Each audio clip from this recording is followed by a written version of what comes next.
Hey guys, welcome to a fall writer's tag. I don't usually do too many tag videos because the people who tag me, aka Cordy, does a lot of book stuff, and I don't have that many books. I really don't. I don't read as much as she does. But this one, because I am also an author, I feel like I can try to answer these questions that are more writer directed. Do the tag if you want to do it. I'm not gonna reach out and snag people because I don't. And if you're here for the first time and you don't know me, hello, welcome. I'm an author, illustrator, sometimes animator, pack leader, Disney fan, and future X-Men. Before I started writing novels, I did do graphic novels, so I have a slew of those. But my first novel that's come out, Tower of Dogs, is available, and its sequel, Den of Sparrows, will be out in November. Let's get into this fall tag, because fall is the best, even though it's the shortest. I swear, it's the shortest season of them all. We're gonna do this tag in honor of fall. Question number 1. Crunching leaves, the perfect sound.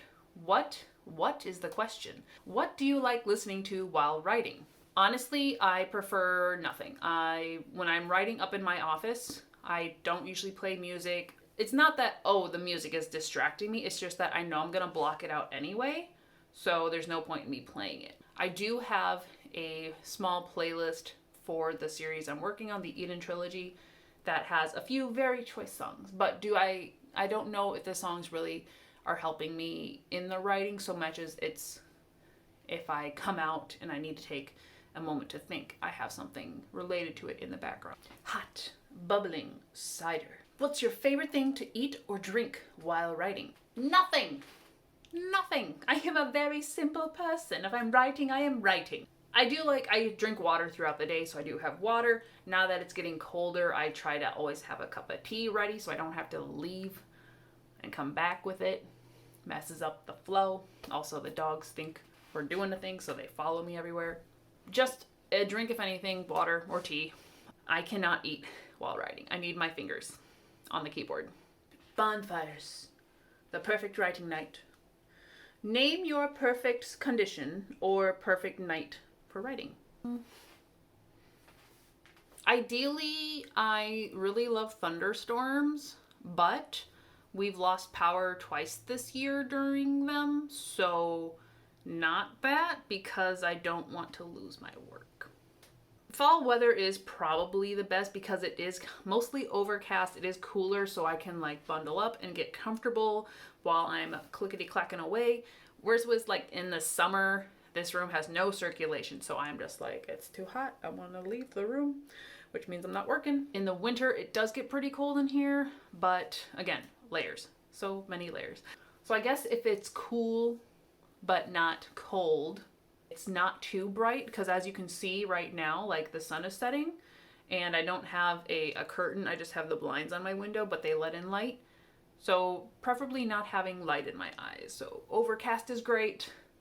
I usually write in the evenings. It just happens, so the darker the better. Pumpkin spice latte, anyone? It's okay. We have the Bolt House pumpkin spice latte flavor this weekend. I liked it because it wasn't as sweet as I was expecting, and I really hate sweet drinks. Okay, let me rephrase that. Hate is a strong word, and I really don't like when they're super sweet. And I make this mistake all the time at the coffee shop, because I can't handle the pressure of being in line and choosing what you want. I just don't know. So, water it is. But the question is, what's something you used to like, but now don't? In what way? So something about writing that I used to like, but now don't. And I'm gonna say it specifically to the situation right now, is finishing a book.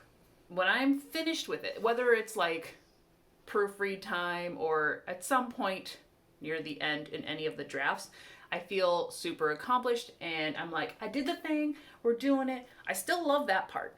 It's the finishing where we're uploading to Amazon, to Barnes & Noble, wherever, and I don't understand why technology keeps throwing me wrenches and monkey wrenches. Mostly I just feel anxiety and I hate it because, especially right now, so I got book 2 done with 8 weeks before release. So I got everything uploaded, I made a few tweaks, got everything in. The real situation was that I had opened up the book 1 file project on Amazon because I wanted to see how it would affect my price changes coming up, because I'm doing a sale October 10th through November 11th, 12th. So I went in, and then I was also like, well, let me see if it'll let me upload my second edition, which is basically, it's all still the same book, but I have added on a preview of book 2. So because I did that, I was looking at the cover and I was like, well, I could tweak it a little bit. That there's a new cover I really want to use, but that would make things more stressful because I'd have to duplicate that quality into the other ones, and I'm not ready for that. So I went back to the original, tweaked it a little bit, and then, publish it.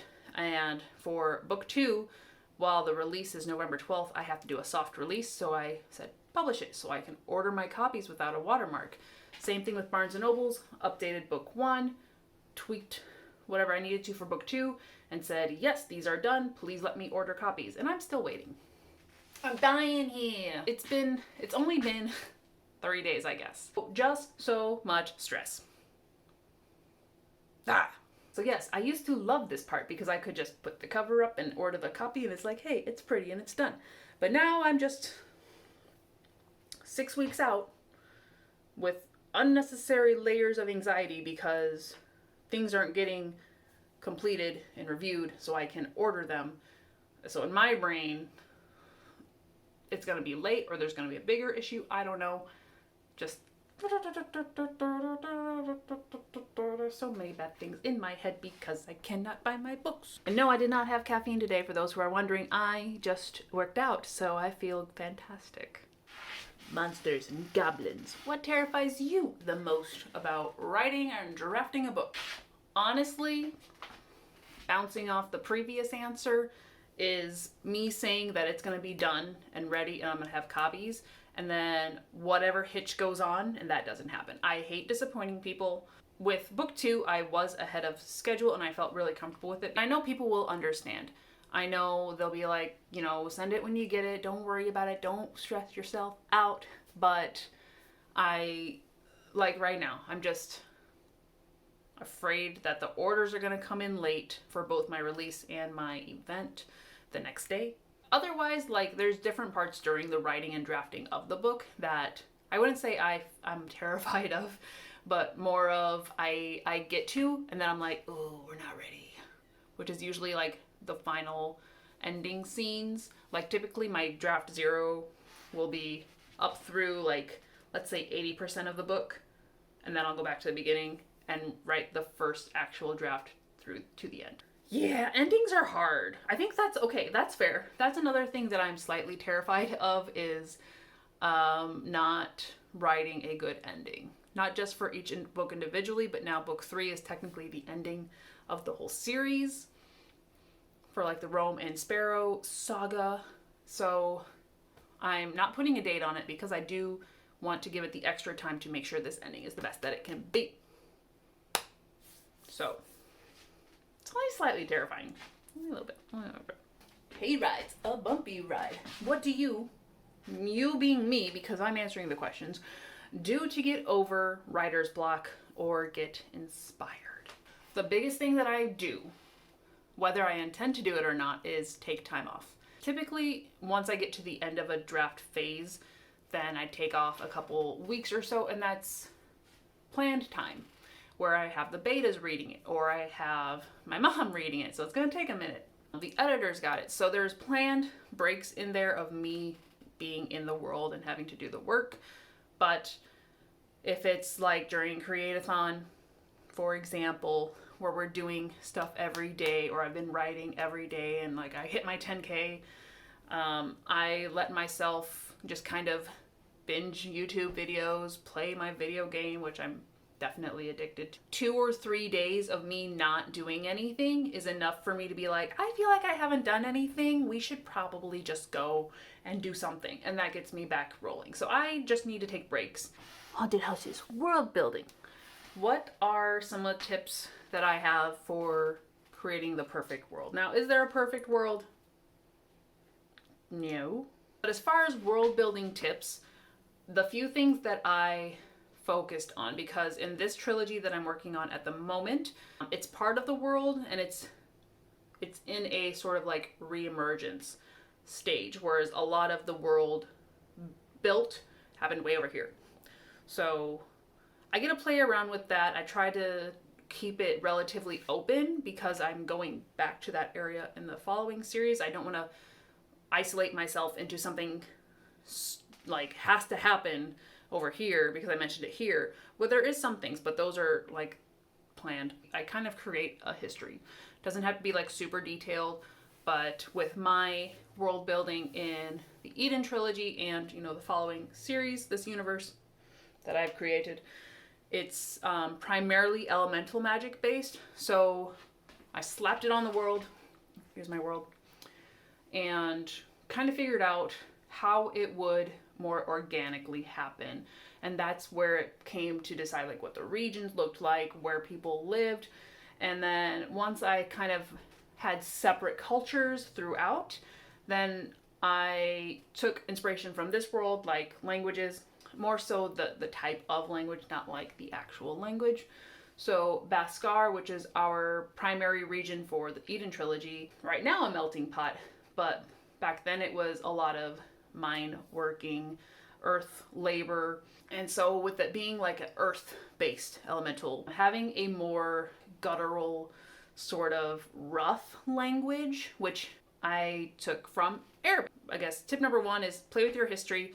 Tip number 2 is to focus on what's relevant to the story you're writing. Don't give me the whole world. You can like be like, there is a world, but don't give me too much because I'm not going to remember.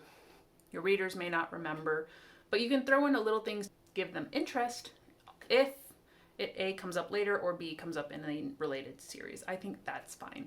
And one thing which I didn't do as I went into the Idun Trilogy, I did it partially so it does still work out, but I want to do it more when I am doing the prequel series. I knew that my style for like the clothes they wear and like the cityscape and everything was very industrial era. Kind of run down, simple, very simple things. I wish I had done a little bit more establishment for the Idun side of it because they are the well-off, not grungy, so they're a bit more polished. And that I had a very loose inspiration of more Anglican dresses and tunics and everything. I think going in to the prequel, I'm going to do a lot more fashion research just so I can have a bit more visual. Play with your history, focus on where you're at in the story, and then I did do a little bit of language and fashion. We take a drink because these tags, they make you thirsty. It talks a lot. You have a voice. It don't do this thing regular. You need water. Pumpkins. I don't know why that was my gesture for pumpkins, but it's fun to say pumpkins. It all starts with a pumpkin. That's what it says. Do your story ideas start with characters, plot, settings, etc.? What's your character? What's your story start with? It's part scene, part character, but I guess it's like a situation. So I rarely start with a plot. I'm very character driven in my stories themselves. Is that a gray hair? Hello. Are you the one I've been looking for? Q, you got me singing in my videos, and it's not great because I don't have that talent. Anywho, I'm 31. I can have gray hairs. It's fine. It's fine. Characters typically, and I'll have maybe sort of a scene that they're in or an interaction with the other characters. So a lot of the stuff that I have in my bank for the prequel is a lot of character interactions, character traits. So characters is where I start. That's the short answer. That's the one you wanted. It's characters. And now, the moment that I just prepared for, ghost stories. Share a spooky prompt. A spooky writing prompt. Okay. All right. Okay. So you haven't seen your neighbors in a minute, but their house is getting decorated for Halloween with very realistic decorations.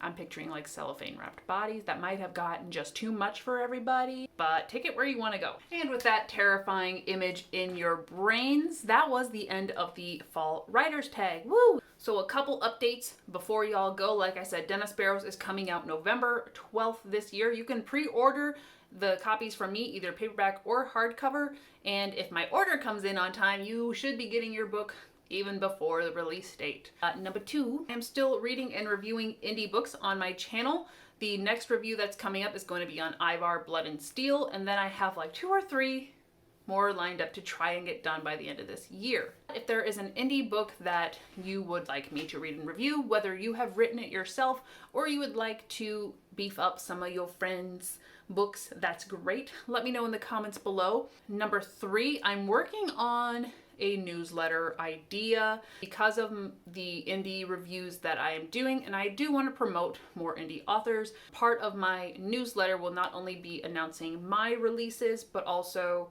if I do them once a quarter, that's what we're thinking right now, announcing other book releases or recommending indies that I have read to you guys. So if you would like to sign up for that, head on over to my website at halomoonstudios.com. On the homepage there, if you scroll down just a smidge, you'll see the newsletter sign up. Sign up for that, and we're gonna see how this goes. And if there's anything else that comes to mind, feel free to leave it in the comments below. I'll see you guys in the next video. You know, not see you. I don't know why that's a phrase. I'm not gonna see you. You'll see me though. I probably won't have the same energy. But I'm also filming a lot of videos today, so I'll catch you guys later. Thanks for watching. Have a great one.